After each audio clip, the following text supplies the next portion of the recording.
And welcome back to another North Dakota United legislative update along with North Dakota United President Nick Archuleta. I'm Tom Gerhardt. Week 5, Nick, and let's just start with the big bill this week, Senate Bill 2215. Yeah, 2215, Tom, was a big bill. It's a big bill for our members. We call it the bargaining bill. And basically what that bill does, Senate Bill 2215, is it shortens the amount of time that teachers and school boards have to negotiate the terms and conditions of their employment.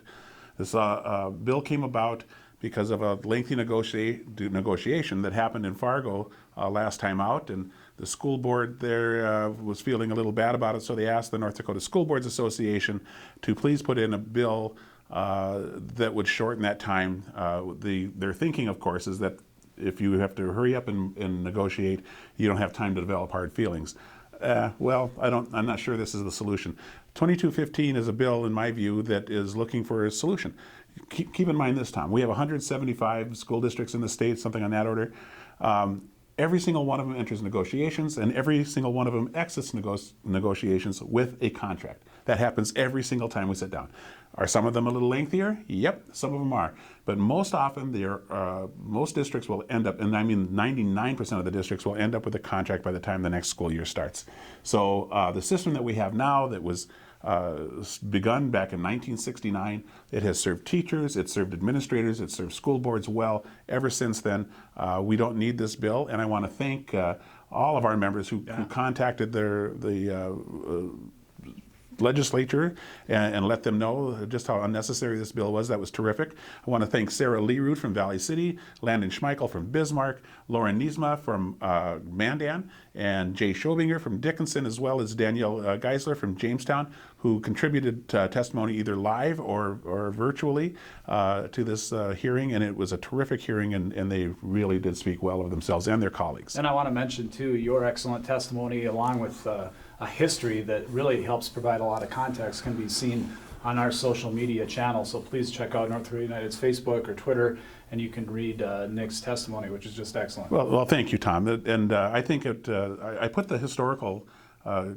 notes in there because there are so many new members of that committee. There are a lot of people in the legislature who frankly don't know how we got, how K-12 teachers got the right to bargain collectively the terms and conditions of their employment. It's a riveting story, and that right didn't come without some hardship. We know that many teachers were jailed, 22 teachers were jailed, 125 lost their jobs over this, but their legacy is a bargaining bill that actually works and has worked and will continue to work if we don't screw it up. And just as an update, the committee took no action after the hearing. The committee will meet likely next week to give a do pass or do not pass or neutral recommendation, so it hasn't seen the Senate floor. It hasn't got a thumbs up or a thumbs down yet, and you can bet we'll be all over it. Yep, and you can be all over it too. It's not too late to contact your legislators to let them know how you feel about 2215 and how it's really an unnecessary bill. We've got a trio of voucher bills too to keep the theme going here that you've been working hard against as well. Give us an update there. Yeah, I will. There are three bills, 1369, 1281, and the Senate Bill 2288. These are all voucher bills, and 1369 is called the Education Empowerment Program. And we may have mentioned last week how when the supporters of that bill came forward, they were very, very well organized. This is a bill that was put in by Tom Kading from Fargo, and in his, as he introduced the bill, he talked about all these horrible things that are happening in education, and then was quick to say, not that these are happening in North Dakota. They're not. They're not happening in North Dakota. And so whether it's the Education Empowerment Program or whether it's the tax credit for taxpayers who send their kids to private or home schools, as 1281 is, or whether it's 2288, which is an education scholarship tax credit. So if you give money to a private school that offers scholarships, you get to deduct, I think, 75% of that off your taxes. All of those things, they're all voucher bills. They have great euphemisms, I mean, the euphemistic titles, but all they do is they divert publicly raised monies that go to public schools and other public causes, and they divert it to private and parochial schools. That is not what the founders of our Constitution had in mind when they founded the state of North Dakota, and that's not what we have in mind. It is bad bad policy to involve the state in financing private and parochial education.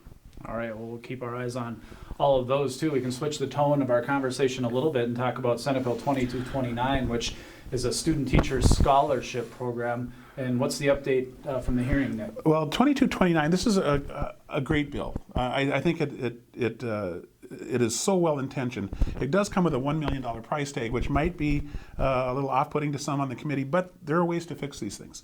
So 2229, the student teacher scholarship program, came about because we do know that getting student teachers into rural areas has been, as well as regular classroom teachers into rural areas, has been a bit of a challenge. You'll remember Dr. Larry Scogan, the former president at Bismarck State College. He did a white paper maybe 5 years ago now, and in that white paper he discovered that North Dakota did not have a teacher shortage. We were graduating plenty of teachers from our colleges of education to fill every single opening in North Dakota schools. What we had was a recruitment and retention problem. So local rural school districts were having a hard time recruiting teachers into their schools, and then some of them were having a very difficult time retaining them. So what we hope happens because of 2229 is that students will be incentivized to go student teach in these communities, maybe even fall in love with those communities or another smaller community and decide to start practicing education there. I can tell you, I started in a small rural school, 400 kids, K through 12. There are so many advantages you have teaching in one of the bureaucracy is much less than, say, if you're in a Bismarck school system or a larger school system. But beyond that, the relationships with your students are easy and terrific. You know their families. Everyone knows everybody. And so there are lots of good reasons to teach in smaller towns. 2229 will, we hope, help make that a reality for many teachers. Now, I mentioned the $1 million price tag. There is some talk now that maybe there'll be a matching thing so that the cooperating school district will put up dollar for dollar, and so they'll be able to attract them that way too. But right now, the way the legislation is written, there can be 33 scholarships. Each of those scholarships is worth $15,000. It could be very, very helpful. I hope it passes. It sounds like some amendments may be coming Monday, because as we know, this session, and most of the time, I mean, you talk about that $1 million price tag, there's a lot of concern about new spending.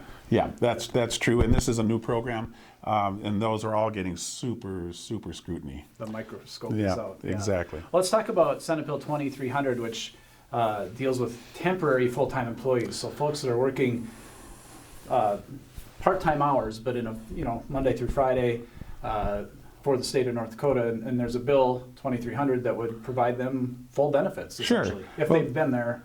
Yeah, if 2 they've years been or more. Yeah, if they've been there 24 consecutive months, and if you're working 40 hours a week for 24 consecutive months, you're a full-time employee. I mean, that idea that you're a temporary full-time employee just doesn't make any sense to anybody who's worked full-time, let alone anybody who's worked full-time for 2 years. So what this would do is it would say all of those people who are working in what are classified now as temporary full-time positions, at the conclusion of their 24th month of doing that, they get all the benefits that every other full-time employee gets, and they really should. For me personally, when I was in the private sector, I was a temporary full-time employee for a couple of years, and I didn't get any profit sharing. I didn't get any health insurance. It was, and then I went back to school and became a teacher. Best decision I ever made. But we do hope that 2300 passes. It's a great bill, and frankly, it should pass. Well, let's continue our talk about public employees and move to pensions now, and House Bill 1342. Yeah. I've mentioned before on our updates that there were a few different bills out there dealing with PERS pension. As you know, it's not fully funded. It's not on track to be fully funded.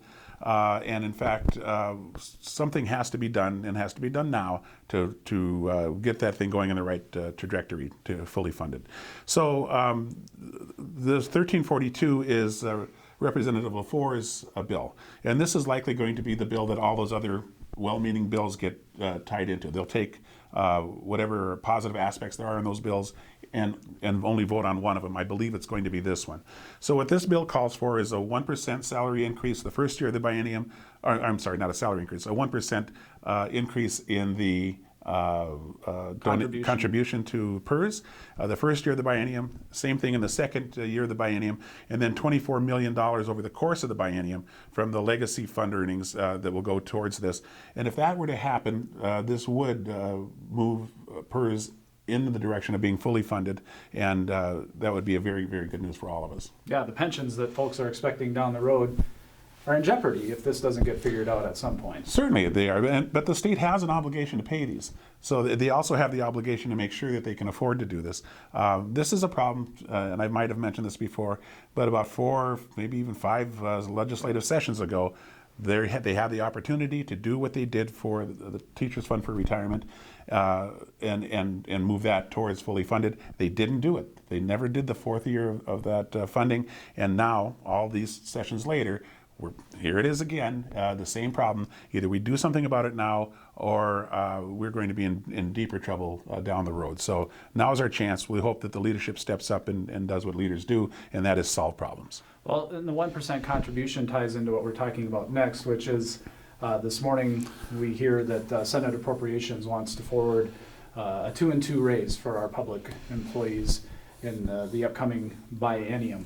And you've been saying and pounding this table for some time. I mean, if you're, that 1% cuts into that 2% raise. Mm-hmm. So, we'd like a little bit more for our hardworking public employees. Yeah, I mean, all of our members, whether you're a K-12 teacher, higher ed faculty, whether you're working at the state level, every single public employee has worked extra hard through this pandemic. They've had to rethink how they deliver the vital public services to the people that need them the most and how efficiently they can do that. They've done their part. They deserve a salary increase. So this morning when the Senate Appropriations Committee decided not to support Senator Tim Mathern from Fargo, his amendment to the OMB bill that called for a 3-and-3 and a $120 minimum and a $300 maximum salary increase per month, that was very disappointing news to us.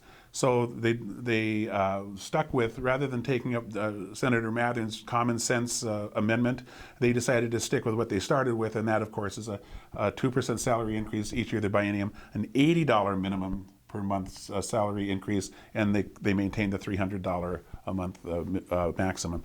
But I want everybody to know that was the first quarter. Okay, we've got 3 quarters of this game to play yet. There's time still to do our best to convince the legislature that this state doesn't work well without high quality, well-trained public employees, and they are deserving of that 3-and-3. Because as we mentioned before, if you're taking out of that raise, you're taking 1% of that and putting it towards retirement. Now you've got, in this case, a 1% salary increase. I would argue that the cost of living in North Dakota will eat that up fast. Yeah. Paid family leave, House Bill 1441, something that has our full support. It was heard before committee this week. What's the update there? It sure was heard, and there were two bills dealing with paid family leave that were heard. We'll start with the good one, and this was one that was put in by Carl Rose Hansen from Fargo on the House side, and it was sponsored by Senator Aaron Oban here from Bismarck, District 35. Basically, what that bill would do is it would make it possible for North Dakota to have paid family leave, so that employees in North Dakota, should they become very ill, or a loved one become very ill, or they have a child, or they adopt a child, or they have a foster child, they'd be able to take the time necessary away to make sure that their loved ones are taken care of, they're taken care of, and they're bonding with those new children. This is a great bill. It's a common sense bill. The United States may be the only developed nation in the world that does not have some form of paid family leave. Senator Oban shared her story, and she didn't share it looking for sympathy or anything like that. She shared it because as she said in her testimony, this is my story. But this is the same story that everybody in this room has had. We've all known somebody. If it hasn't happened to us yet, it likely will, where we're going to have a loved one that needs us to be available to care for them. This would allow them, this bill would allow employees to collect 66% of what they of their salary while they're on leave. That's a great thing. It's optional. Businesses wouldn't have to contribute anything to it, although we would hope that they would. And employees can and will contribute something to it. And this thing should pass because it is something that is desperately needed, not just in North Dakota, but across the United States. So that's the good bill. And in fact, in my testimony in support of it, I asked the legislators on that committee to think about this as an investment in the human infrastructure of North Dakota. If we were to have this, frankly, young people would come here and work in North Dakota, and we would sure welcome that. Now, there was also a bad bill that related to the paid family leave, and that one is 1398. And that would prohibit political subdivisions like counties and cities from implementing any sort of paid family leave plan. And this was put in, I believe, at the behest of the North Dakota Greater Chamber, the Greater North Dakota Chamber of Commerce, and because they didn't want businesses having to deal with a patchwork of different leave plans across the state. Well, there's an answer to that, and that is pass Carla Rose's bill, 1441, then you don't have to worry about a patchwork of plans. You'll have one plan that serves all North Dakotans well. Let's transition to next week, and let's highlight 3 bills that you'll testify on, Nick. And let's start with Senate Bill 2288. Yeah, 2288, that's another one of those voucher bills. We may have even addressed it earlier, but this is a tax credit for donations to private scholarships. This is completely unnecessary. We don't mind at all that people have school choice. That's great. Send your kids wherever you want to, but you shouldn't ask the state of North Dakota to pay for that. So if someone's getting a tax credit for making it easier to go to a private school, that's just wrong. Those tax dollars are needed by the public schools that, frankly, the state of North Dakota is obligated by the Constitution of providing. House Bill 1075. Yeah, 1075 is an interesting bill. When it was first put forward, it was put forward to allow athletic events and concerts and plays on those 2 days in October that had been formerly reserved for the teachers' conference and the administrators' conference, and that's all it was. Well, then the North Dakota Council of Education Leaders thought, well, if that's going to happen, then let's just leave the superintendent out of this, so she doesn't have the power to grant these days. Well, then we decided, well, let's do the right thing here instead. Let's just eliminate those days from the calendar. I mean, you can still have a convention if you want to, that's fine, but leave that decision up to the local school districts. It's a local control issue after all. If schools want to have in-person learning that day, they should have in-person learning that day. If they want to have professional development days during that time, have that during that time. If they want to call them off and just give everybody a 4-day weekend, they can do that too. But that should be the decision of the local school board. And so that was our position. That was the position that prevailed. And now, and that passed in the House. Now the Senate Ed will hear the same bill next week, and we will testify in the same manner that let's just let this we'll just pass it as it is now, because right now those days aren't being held for conferences.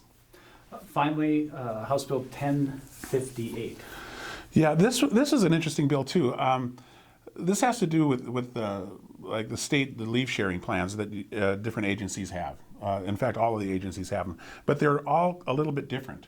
So, for example, if I wanted to donate days so that somebody could have carpal tunnel surgery. Well, in one department, we know that, yep, that's an acceptable use. If you need carpal tunnel surgery, then yes, by all means, use the leave bank. Yet at the next state agency, nope, that's not a good reason to do that. So what we wanted to do was to find a way to streamline that, to make it more uniform across every state agency, and worked with OMB, worked with Lisa Kadelka, who's the interim state people officer, and we came up with this idea that this would be housed at OMB. It would cut down on the confusion. It would streamline the process and make it easier, because it's all computerized now. It would make it easier to donate days and to ask for days. And that was exactly what we heard from the field that people wanted. That's what OMB wanted. And after the bill was defeated, it was brought back because nothing is entirely dead all the time. And it was brought back, and some definitions were laid out, but essentially the bill is the same. It's a good bill, and we'll be testifying in favor. All right, that sounds good. Well, that wraps up a busy week looking back and also was. looking forward.